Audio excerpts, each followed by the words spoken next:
Cordiais saudações, queridos ouvintes e irmãos de jornada. Me chamo Niarquios. Sou colaborador do Centro Espírita Luz e Verdade de Curitiba. Hoje, tenho mais uma vez a grata oportunidade de dirigir a palavra a todos. Vamos começar nossa mensagem de hoje com a nossa tradicional e sincera prece.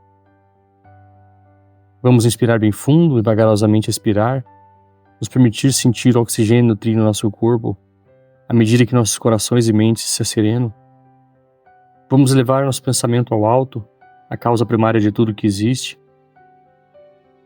E vamos ser gratos pela oportunidade do corpo físico, gratos pelas adversidades que se fazem presentes em nossas vidas, gratos pela oportunidade do convívio em família, gratos pelo alimento em nossa mesa, gratos por toda a benevolência que recebemos, gratos pelos que nos perdoam as falhas, gratidão por toda e qualquer oportunidade de nos tornarmos criaturas melhores.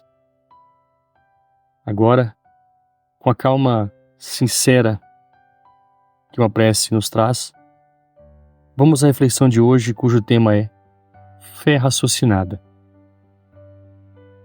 Alguns dos nossos ouvintes já talvez tenham parado para pensar sobre esse tema, a fé, e talvez até questionado sua relevância e significado. Afinal, o que seria fé? Se o assunto já foi tema de alguma de suas reflexões, ouvinte, hoje buscaremos acrescentar mais alguns aspectos. Muitas pessoas imaginam que a fé e a razão se encontram em locais opostos e que para crer em Deus e na sua providência divina é preciso abrir mão da lógica e do raciocínio matemático ou até mesmo científico. No entanto, à luz da doutrina espírita, podemos observar que é possível ter fé e ainda assim contar com a razão. Logo, a fé raciocinada está em constante contato com a razão. A crença baseada em fatos e testemunhos protege o homem do fanatismo e da alienação mental, propiciando segurança e robustez na certeza e esperança de forma desapaixonada. Ou seja, ela busca um saber mais amplo, argumenta, se questiona e está em constante atualização, à medida que temos acesso ao conhecimento. Considerando os princípios fundamentais, que são Deus, a imortalidade da alma, a pluralidade das existências ou a reencarnação, comunicabilidade dos espíritos ou a mediunidade, e finalmente a pluralidade dos mundos habitados, o espírita busca se sustentar em uma fé raciocinada. Todos esses princípios foram e ainda são fundamentos de muitas religiões. No espiritismo, segue-se a ciência em sua evolução, ou seja, admite-se a dúvida e convive-se em harmonia com ela. Isso significa que é uma fé aberta, sem dogmas ou pontos obscuros, cujo diálogo é fundamental e as opiniões podem ser constantemente aprimoradas. Desse modo, admite-se a crença nos assuntos dos quais ainda não se pode ter a oportunidade de verificar. A doutrina espírita assume, com a fé raciocinada, que ainda não estamos preparados para ter todas as revelações. Logo, os espíritas devem estar sempre abertos ao diálogo e aos inúmeros saberes humanos, a fim de promover uma fé sempre renovada, evitando a fé cega. Nas obras da codificação, diversas perguntas foram feitas aos espíritos e as respostas são base para a fé raciocinada, uma vez que os médiuns de diferentes países foram instrumento das mesmas respostas, explicitando a incapacidade de ser algo inventado ou combinado. O Livro dos Espíritos nos traz inúmeros ensinamentos, capazes de fortalecer nossa fé. Eis o cuidado do codificador. Na pergunta 922, a felicidade terrestre é relativa à posição de cada um. O que basta para a infelicidade de um constitui a desgraça de outro.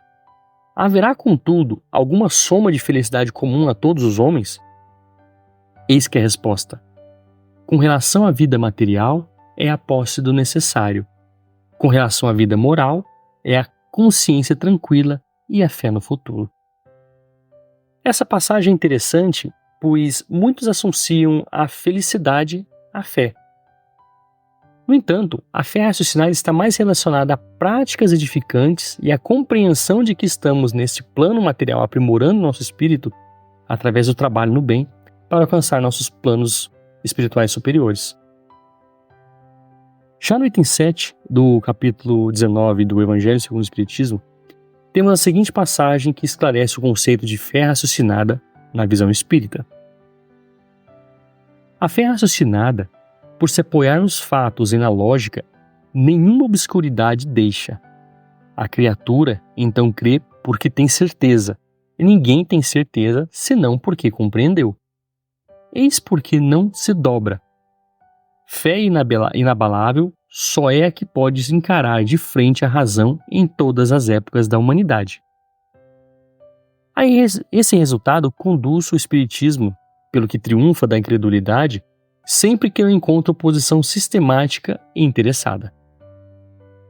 Ainda no mesmo item do capítulo 19 da mesma obra, temos o seguinte alerta. Disse vulgarmente que a fé não se prescreve, donde resulta alegar muita gente que não lhe cabe a culpa de não ter fé. Sem dúvida, a fé não se prescreve, nem o que é ainda mais certo se impõe. Não, ela se adquire e ninguém há que esteja impedido de possuí-la, mesmo entre os mais refratários. Falamos das verdades espirituais básicas e não de tal ou qual crença particular. Não é a fé que compete procurá-los.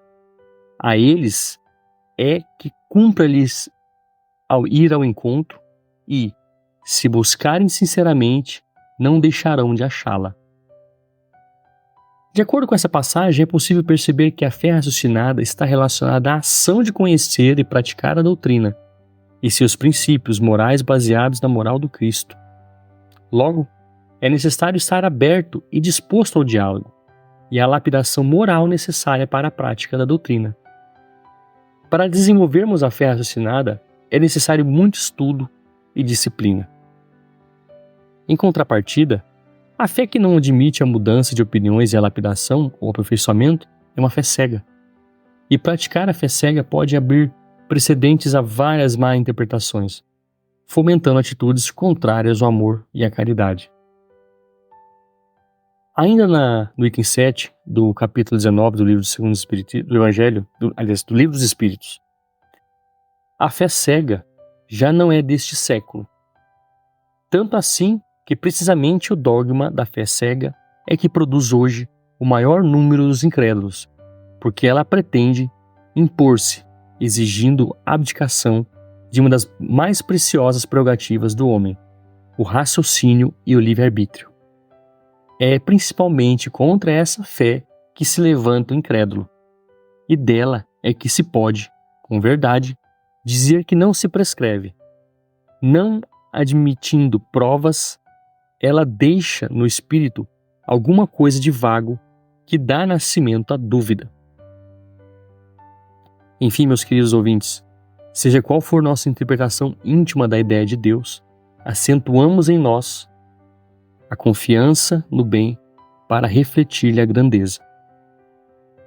Para encerrar nossa reflexão de hoje, devemos compreender que a doutrina espírita, mostrando-nos a imortalidade da alma e a fugacidade dos bens terrenos, nos esclarece que todas as circunstâncias que nos cercam, mesmo as mais ásperas, são a vontade do Criador a nosso favor. Por isso, Jesus, ciente dos martírios próximos que lhe estavam reservados, disse para seus discípulos: "Tende bom ânimo, porque eu venci o mundo."